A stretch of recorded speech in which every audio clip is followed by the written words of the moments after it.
This is January 15th, 1883. I'm Emily Summerfield with Abolition News Network. I'm here in Battle Creek, Michigan, at the home of one of the most famous fugitive slaves in history. She was freed and then later went on to lecture and sing about slavery. She also promoted women's rights, including the right to vote. Welcome, Sojourner Truth. Well, how do you do, Miss Summerfield? I'm great. Thank you for having us here. Nice meeting you. Now, Sojourner Truth, I know you took your name later in life, but why don't you tell us about how slavery began for you? Well, I was born in Ulster County, New York in 1797. I had 11 brothers and sisters that were sold at auction, and when I had children, they were sold at auction also.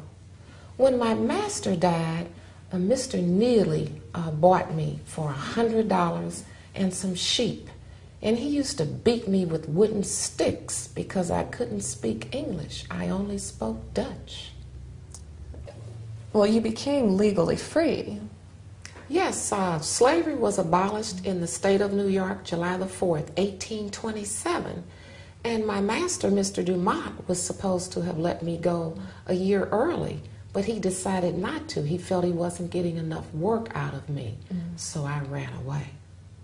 As a free person, I went straight to New York City, and I ended up in a very poor area called 5 Points. It was a slum area, and I worked there doing cooking and cleaning. But while I was there, something interesting happened. I felt that the Lord had called me and told me to come work for him. He told me to go east. So I went to Long Island and changed my name to Sojourner Truth. And while I was there, I attended religious meetings and started telling people about slavery and my story, and people started to listen. So from there, I went to Connecticut singing and talking about slavery. Now, I understand that you feel like the Lord was always guiding you. Yes, the Lord has always been with me. Well, why don't you tell us about the latest project between you and the Almighty? Well, my latest project, I decided that I felt the freedmen should be able to go west and have government land, especially Kansas. So I went to Senator Sumner and asked him how I could get that done. And he told me I had to have thousands of signatures on a petition. Well, it just took so long to get it done. In fact, it took too long, and Senator Sumner died, and my grandson died. But a miracle happened. People started sending money and food and supplies to Kansas, and the government came in to help, and 60,000 freedmen ended up being able to go west to Kansas. So what I was not able to finish, the Lord came in and finished for me. That's amazing. Especially since you can't read or write, that you could do all that. Well, you've been right on with all of your work over the last 40 years, always following your instinct and making this world a better place. Thank you very much. Volumes 1 through 10 on the road to the abolition of slavery.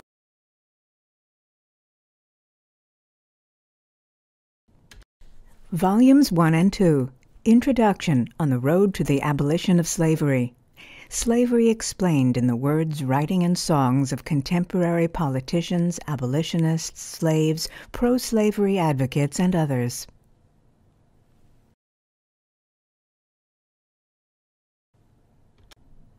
Volume 3. Politics on the road to the abolition of slavery. The institution of slavery and how it was written into the U.S. Constitution. Volume 4. Heroes and Heroines on the Road to the Abolition of Slavery. Liberated from the shackles of slavery, countless slaves made extraordinary contributions to society. Volume 5. Obstacles on the Road to the Abolition of Slavery. Slavery culturally entrenched and protected by religious, political, and social obstacles.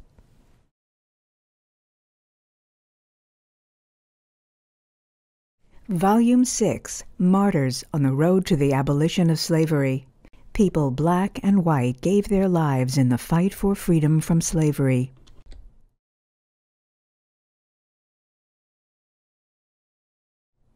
Volume 7, Kidnappers and Justice on the Road to the Abolition of Slavery.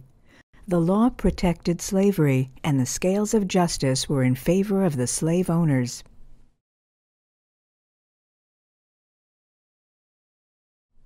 Harriet Beecher Stowe, The Evil of Slavery.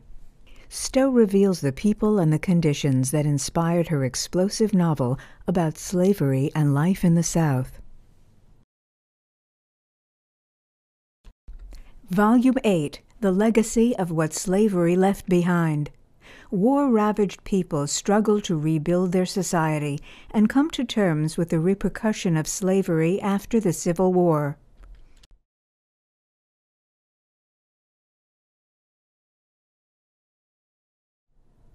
Volume 9, Those Dedicated Angels on the Road to the Abolition of Slavery.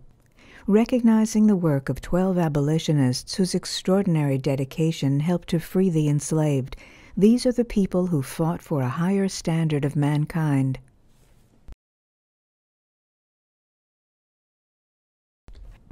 Volume 10, coming soon, summer 2013. The Beginning of Slavery. Indentured servants and the transatlantic slave trade. Colonial plantations needed labor, more orphans, loose women, convicts, and Quakers than the Old World could send as indentured servants. So the colonists looked to Africa, and the transatlantic slave trade thrived for 450 years.